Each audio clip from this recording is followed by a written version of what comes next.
Bienvenue dans cette nouvelle édition du Morning News. Au sommaire, le mystère autour du crash de l'Antonov 72 reste encore entier. L'avion cargo qui assurait la logistique présidentielle avait disparu le jeudi 10 octobre.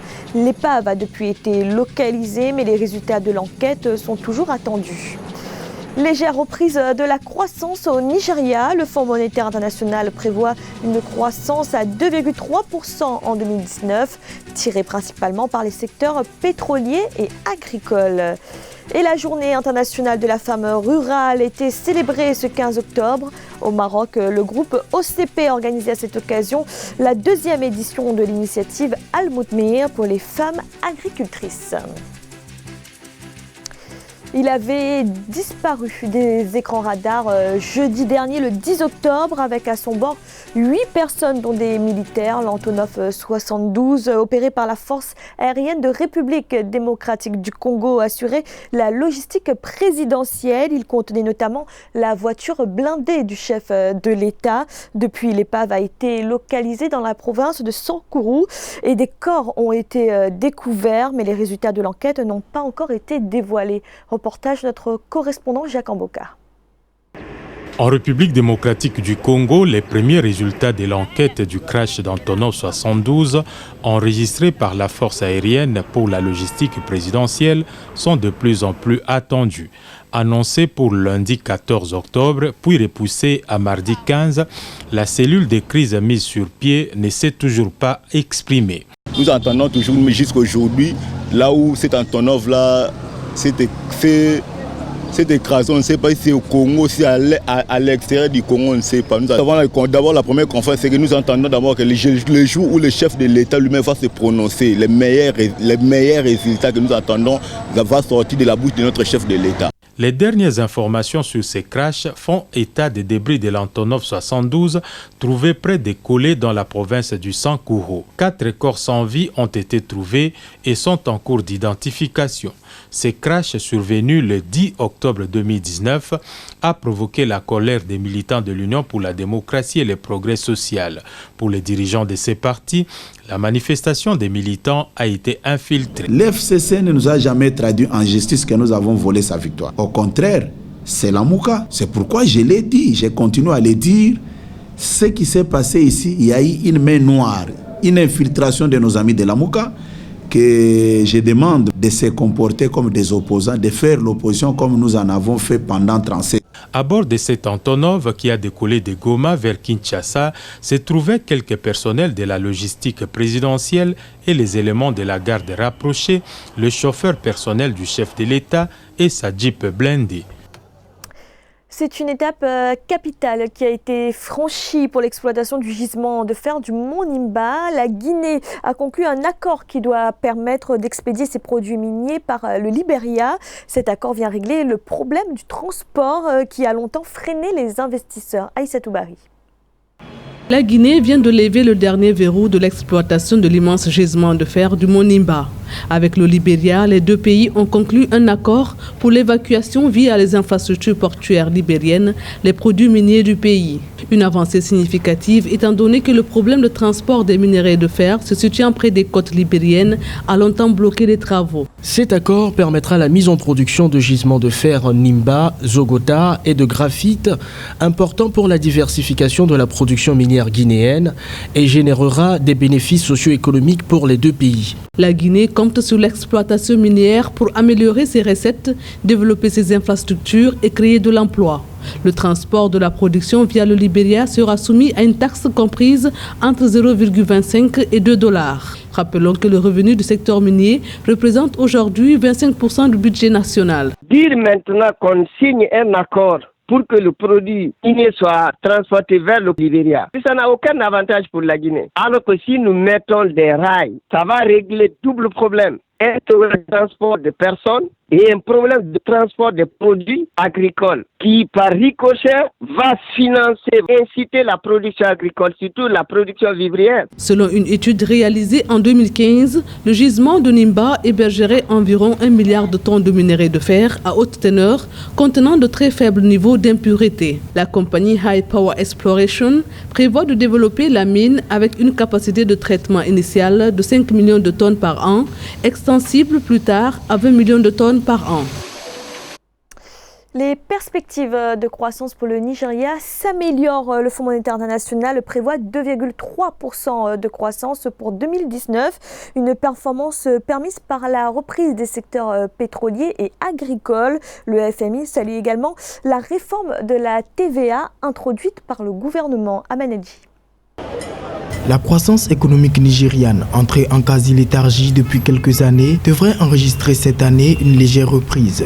De 1,9% en 2018, le Fonds monétaire international table sur une croissance de 2,3% en 2019. Cette progression est la conséquence directe de l'amélioration modérée des exportations nettes et de la demande intérieure. Cependant, ces prévisions continuent d'être fortement soumises aux fluctuations du secteur des hydrocarbures. Le Fonds monétaire a revu à la baisse la croissance mondiale, 2,6. Donc le Nigeria est en dessous de la moyenne mondiale. Donc le Nigeria devrait même pouvoir mieux faire que les 2,3% qui lui sont proposés. Il faut savoir que l'imprévisibilité des prix des matières premières dont dépend le Nigeria, notamment le pétrole brut, pourrait, s'il venait à chuter, remettre en cause cette remontée. Les recettes de l'État fédéral nigérien devraient être de 27% inférieures aux dépenses, ce qui portera le déficit budgétaire à 3% du produit intérieur brut. Ainsi, le ratio du service de la dette aux recettes augmente plus rapidement que les 31% prévus dans le budget. Il est question pour le président de dire aux populations nigérianes de consommer nigérian et ainsi il soutient les industriels, les transformateurs nigérians. Ça crée de la valeur locale, ça crée de l'emploi, des salaires et le système se met à fonctionner. Donc vous voyez bien la remontée, elle est quand même régulière depuis 2016. Selon la Banque centrale du Nigeria, le produit intérieur brut a augmenté de 1,94% au deuxième trimestre de l'année 2019 contre 2,1% au premier trimestre. Une croissance principalement tirée par le secteur pétrolier qui a cru de 5,15% contre une progression de 1,64% du secteur non pétrolier. Le Ghana a dépensé 1,35 milliard de dollars pour importer du riz en 2018, un montant qui alerte les autorités. Le gouvernement avait pourtant mis en place des mesures d'incitation à la production, notamment une subvention sur les engrais. Aïssatou Bari. Le Ghana a dépensé en 2018 1,35 milliard de dollars dans l'importation de riz.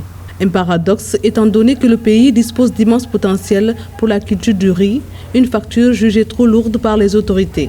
Pour rappel, le riz est la seconde céréale la plus importante du Ghana après le maïs, cultivé principalement dans les régions de la Volta, Ashanti, du Haut-Ghana oriental et du Nord. Au Ghana, on peut cultiver le riz dans toutes les régions du pays. Le niveau élevé de la facture est très déplorable.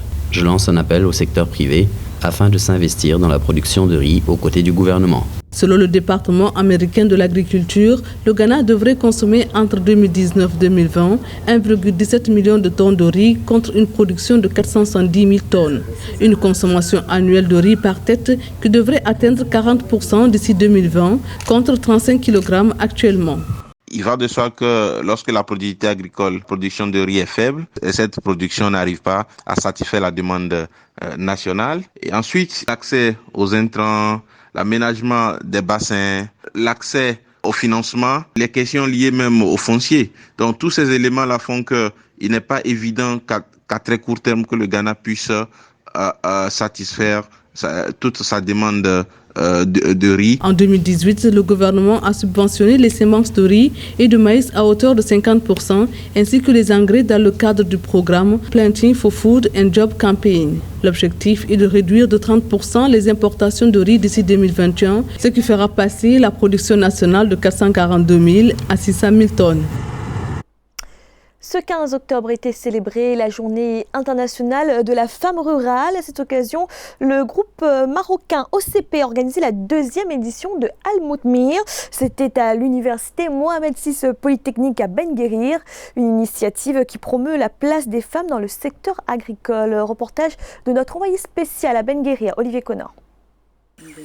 Vers la reconnaissance des droits de la femme rurale en Afrique, à l'occasion de la journée internationale qui leur est dédiée, plusieurs centaines de femmes se sont retrouvées à l'université Mohamed VI Polytechnique de Ben Guerir au Maroc pour mettre en exergue l'importance de leur contribution au développement en Afrique. Les femmes constituent le pilier du développement dans le monde rural. Le groupe OCP en a pris conscience et a adapté son initiative Al Moutmir en El Moutmir. C'est une solution intégrée d'assistance pour améliorer la productivité agricole grâce aux femmes. El Mousmir est un programme de renforcement de capacité qui a pour mission de contribuer à l'accompagnement de ces femmes actives dans le milieu rural vers une posture de changement, en valorisant leur activité, en développant leurs capacités techniques, agricoles et entrepreneuriales, individuelles et collectives, et en favorisant leur mise en réseau pour pouvoir réaliser des actions communes et plus impactantes. Seulement 1% des femmes rurales ont accès à la terre au Maroc, une situation similaire partout en Afrique, alors qu'elles représentent parfois 60% du travail rural. Le groupe OCP veut faire reconnaître les droits des femmes, notamment le droit à la terre. Leurs droits les plus élémentaires sont souvent non garantis. Le droit à la rémunération, le droit à l'éducation, le droit à l'accompagnement, le droit à la propriété du terre. C'est toutes ces fractures qu'il nous incombe de réduire. Et c'est sur tous ces fronts que nous devons agir pour pouvoir rendre à la femme rurale la place qui lui revient de droit et qu'elle a largement méritée. Pour une croissance économique inclusive des pays africains, les femmes qui représentent près de la moitié de la population doivent être intégrées aux stratégies de développement. Elles doivent en particulier avoir accès au financement et aux technologies et bonnes pratiques agricoles. Le Sénégal est en effervescence. Ce jeudi 17 octobre a lieu la célébration du Grand Magal de Touba, la plus importante fête religieuse de la confrérie des Mourides. Elle commémore le départ en exil du fondateur de la confrérie, Cheikh Amadou Bamba, une fête qui est également bénéfique à l'économie sénégalaise. Reportage de notre correspondant El Adjaï. Au Sénégal, c'est ce jeudi 17 octobre 2019 que va être célébré le 18 Safar du Grand Magal de Touba. C'est le pèlerinage annuel des membres de la confrérie mouride dans la ville sainte. Plus de 3 millions de pèlerins vont converger vers la ville de Touba, située à 194 km de Dakar, la capitale. Avec le Magal, l'activité économique est florissante. Modou Mamatouré est un facilitateur pour le transport. Grâce à cette activité qu'il mène depuis une dizaine d'années, il parvient à nourrir sa famille. Un exemple parmi tant d'autres. Ça fait presque 15 ans que je suis dans cette activité et je gère ma famille avec ça. Mes économies pour ce Magal vont me permettre de tenir quelques mois encore. Je le fais parce que j'aime Serigne Touba. Sans le Magal de Touba, on ne survivra pas. Touba la Sainte, pendant la période du Magal, c'est également le point culminant des bonnes affaires au Sénégal. Le Magal, qui est une semaine de mouvement économique où tous les secteurs d'activité sont interpellés, génère chaque année près de 250 milliards de francs CFA selon les spécialistes. Le carburant des bus et le péage coûtent beaucoup d'argent, sans oublier tout ce qui est volaille et autres. Ici même, les commerçants ont écoulé toutes leurs marchandises pour vous dire combien le Magal participe au développement économique du pays. Le Magal de Touba est considéré comme l'un des plus grands événements religieux du Sénégal et de la sous-région. Il commémore le départ en exil au Gabon du fondateur de la confrérie, Cheikh Ahmadou Bamba, en 1895. C'était le journal de la rédaction. Merci de l'avoir suivi. Retrouvez dans un instant une nouvelle édition de l'information.